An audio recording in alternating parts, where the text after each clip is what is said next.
Hello friends, कैसे हैं आप सब लोग। आई होप आप सब लोग ठीक होंगे। तो आज हम बात करेंगे आईब्रो के लिए हमें आईब्रो में कैसे इजीली शेप देना है और हमें उसके लिए क्या क्या प्रोडक्ट्स की ज़रूरत पड़ेगी। और जिन लोगों के आईब्रो बनवाने में दाने निकल आते हैं तो उन्हें क्या करना चाहिए, और पार्लर में हमें ऐसी कौन सी चीज़ रखनी चाहिए जिसकी वजह से जिन कस्टमरों को रेडनेस हो जाती है या दाने निकल आते हैं तो वो प्रॉब्लम ना हो। मैं लक्ष्मी चौहान आप सभी का स्वागत करती हूँ आपके अपने channel parlour tips and touch-up पर। तो हमें दिखानी है हिम्मत, नहीं छोड़ना है धैर्य और करते रहना है प्रैक्टिस। प्रैक्टिस बहुत ज़रूरी है, सो प्रैक्टिस करते रहिए। तो पहले हम बात करते हैं प्रोडक्ट की। हमें क्या क्या चीज़ चाहिए थ्रेडिंग के लिए। हमें एक थ्रेड चाहिए, धागा, जिससे हम थ्रेडिंग बनाएंगे। और हमें टेल्कम पाउडर चाहिए। अब इस टाइम जबकि कोरोना चल रहा है तो इस टाइम पे हमें थोड़ा हाइजीन का अच्छे से मेंटेन करके चलना होगा। हाइजीन को इसीलिए हम अपने उसमें कोई ऐसा जो पफ रख लेते हैं लोग और एक ही से सबको लगा देते हैं, वो नहीं करना है। हमें अपनी हाइजीन मेंटेन करके चलना है। इस टाइम पे तो हम इस तरीके की कॉटन रख लेंगे। हम एक बार में थोड़ा सा कॉटन एक को यूज किया और देन फेंक दिया, एक ही बार में एक को ही यूज करेंगे और फेंक देंगे। उसके बाद हमें और चाहिए एक मॉइस्चराइज़र। इस तरीके का ले सकते हो आप, काफ़ी कम हो जाता है इसमें। हम मॉइस्चराइज़र लगा सकते हैं। और जिन लोगों को रेडनेस हो जाती है, सेंसिटिव स्किन है, जिनको दाने निकल आते हैं, ऐसे लोगों के लिए हम रखेंगे एस्ट्रिजेंट। इससे क्या होगा, हमारे दाने नहीं निकलते। आप कॉटन में लेके आईब्रो के बाद इसको अपनी जहाँ जहाँ आपने थ्रेड किया है वहाँ वहाँ आप इसको लगाओगे तो इससे आपको कोई रेडनेस, कोई दाने, कोई एलर्जी नहीं होगी धागे से। सो आप इसे अपने पार्लर में ज़रूर रखें। आप चाहो तो सबको लगा सकते हो ये, तो अपने पार्लर में इसको ज़रूर ज़रूर। मैं आपको बहुत ही ईजी मेथड बताने वाली हूँ आईब्रो में शेप देने के लिए। जो बिगनर्स हैं, जिनको आईब्रो में शेप नहीं देना नहीं आता, उनके लिए चलिए बताते हैं कैसे आईब्रो में शेप देते हैं। अब हमें सबसे पहले कॉटन लेना है और थोड़े से कॉटन में हमको पाउडर लेना है और उसे अपनी आईब्रो पे लगाना है दोनों तरफ अच्छे से। अगर आप फोरहेड कर रहे हो तो आप फोरहेड पे भी पाउडर को अच्छे से अप्लाई कीजिए और उस कॉटन को फेंक दीजिए, क्योंकि अब हमें उसको किसी और पे यूज़ नहीं करना है। उसके बाद मास्क का अच्छे से ध्यान रखें, मास्क भी लगवाएं। और उसके बाद हमें जहाँ से हम पॉइंट देते हैं उसी जगह से हमें आईब्रो को ऊपर की तरफ खींच के पकड़वाना है और नीचे से भी हमें अच्छे से क्लाइंट से कहना है कि वो अच्छे से उसे पकड़ ले, ताकि हमें और उसे दोनों को ही दिक्कत ना हो और कट भी ना लगे। पहले हम आईब्रो को ऊपर से बनाएंगे, जितना भी हल्का एक्स्ट्रा है उसको हटा देंगे ताकि हमें नीचे से बराबर से प्रॉपर दिखाई दे कि हमें उसको कितना मोटा और कितना पतला रखना है। बहुत से लोग नीचे से बनाते हैं तो ऊपर से समझ नहीं आता कि हमें कितना ऊपर तक लेके जाना है, इसीलिए हम हल्का सा ऊपर से हटा देंगे ताकि हमें प्रॉपर नीचे से दिखाई दे कि हमें नीचे कितना तक रखना है उसे। अब हम नीचे से स्टार्ट करेंगे तो स्टार्टिंग से हल्के हल्के से बाल लेंगे, जितनी भी हमें उसकी मोटाई रखनी है या हमें कितना पतला करना है उस हिसाब से। पहले हम ज़्यादा पतला नहीं करेंगे, क्योंकि अगर ज़्यादा पतला हो जाएगा तो फिर बाद में हमारे पास गुंजाइश नहीं होगी उसको और पतला करने की या मोटा करने की, तो हम थोड़ा सा मोटा ही रख के चलेंगे। जब हम बाल हटाएंगे तो हमें एक गाइडलाइन अपने आप क्रिएट होती चली जाएगी और उसी गाइडलाइन के अकॉर्डिंग हम आईब्रो में शेप देते जाएंगे। तो जैसे आप देख रहे हो कि आपको एक हल्की पतली लाइन दिखाई दे रही होगी आईब्रो में, उसी के साथ साथ आप उसी को गाइडलाइन समझो और उसी के साथ आपको बाल हटाते चले जाने हैं।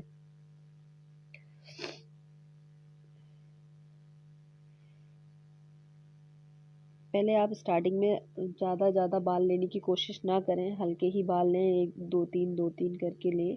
और आपको धागे में 4 से 5 ही नोट लगानी है, उससे ज़्यादा आपको नहीं लगाना है, वरना स्किन जाने का रिस्क रहता है। तो सिर्फ 4 से 5 घंटे लगाएं।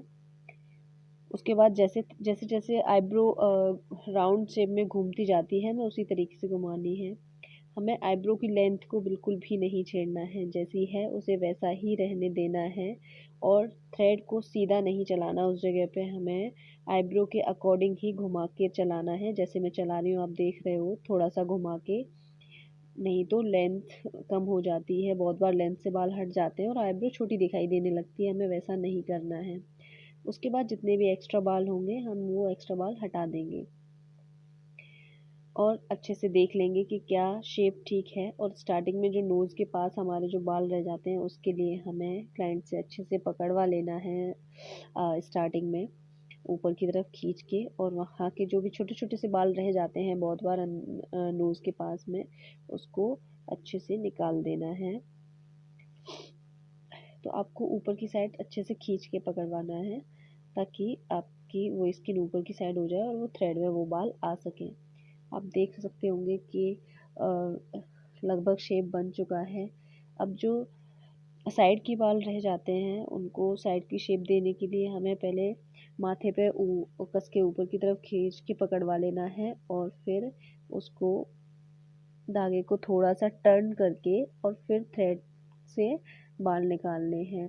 और बहुत ज़्यादा वहाँ पतली नहीं करनी है, अपना फिक्स शेप आपको अच्छे से दिखाई देने लगेगा कि हमें कितना बाल निकालना है। आप प्रैक्टिस कीजिए, घर पे ध्यान दीजिए तो आप भी कर पाएंगे। आप देखिए कितना अच्छा शेप बन के तैयार हुआ है। तो आप ऐसे ही खुद भी शेप दे सकते हैं। देखिए पहले कैसी लग रही थी और अब कैसी लग रही है।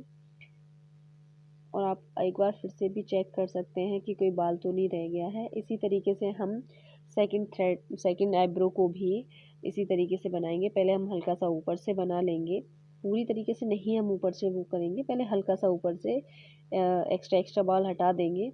उसके बाद हम फिर नीचे से करेंगे। तो पहले हम क्लाइंट को सही से पकड़वा लेंगे अच्छे से, जहाँ से हमें पॉइंट देना होता है हमें पॉइंट पर ही खींच के पकड़वाना होता है। उसके बाद हमें अपने आप पता चल जाता है कि हमें कितना बाल कहाँ कहाँ से हटाना है। और बस स्टार्टिंग से जैसे ही आप बाल हटाना स्टार्ट करते हो आपको धीरे धीरे करके एक लाइन बनती हुई दिखाई देने लगती है और उसी लाइन को आप फॉलो करते जाइए। जितने भी एक्स्ट्रा बाल होंगे आपको दिखाई देते रहते हैं और आप उनको हटाते जाइए।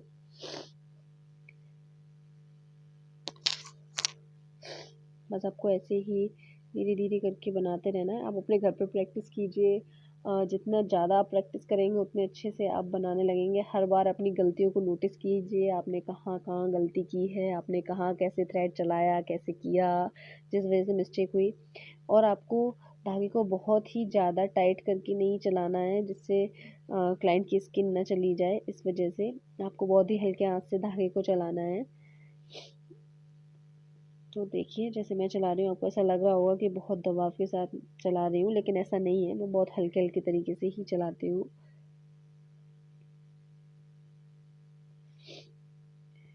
और जब आपकी आईब्रो में शेप आ जाए उसके बाद आप आराम से एक्स्ट्रा जितने भी बाल हैं आप उनको इजीली हटा सकते हैं। आप एक बार फिर से नोज़ के पास जो बाल रह जाते हैं उनको हटाने के लिए ऊपर की साइड पकड़वा लीजिए और खींच के, ताकि बाल ऊपर की साइड हो जाए, स्किन ऊपर की साइड खिंच जाए और फिर वो बाल आराम से हट जाएंगे। अगर आपको मेरा वीडियो अच्छा लगे तो चैनल को सब्सक्राइब कीजिए। और अगर आपको कुछ पूछना हो तो प्लीज़ कमेंट करके ज़रूर बताइए। साइड के बालों को हम निकालने के लिए पहले साइड से खींच के बालों को पकड़वा के खींच लेंगे पीछे की तरफ, और नीचे भी आईब्रो के पॉइंट पर नीचे की तरफ खींच के नीचे पकड़वा लेंगे। उसके बाद जितना भी एक्स्ट्रा बाल होगा उसको हम कट कर देंगे और एक शेप में ले आएंगे। सेंटर में हम बाद में हटा देंगे, जितनी भी बाल एक्स्ट्रा रह जाता है क्लीन कर देंगे बिल्कुल प्रॉपरली।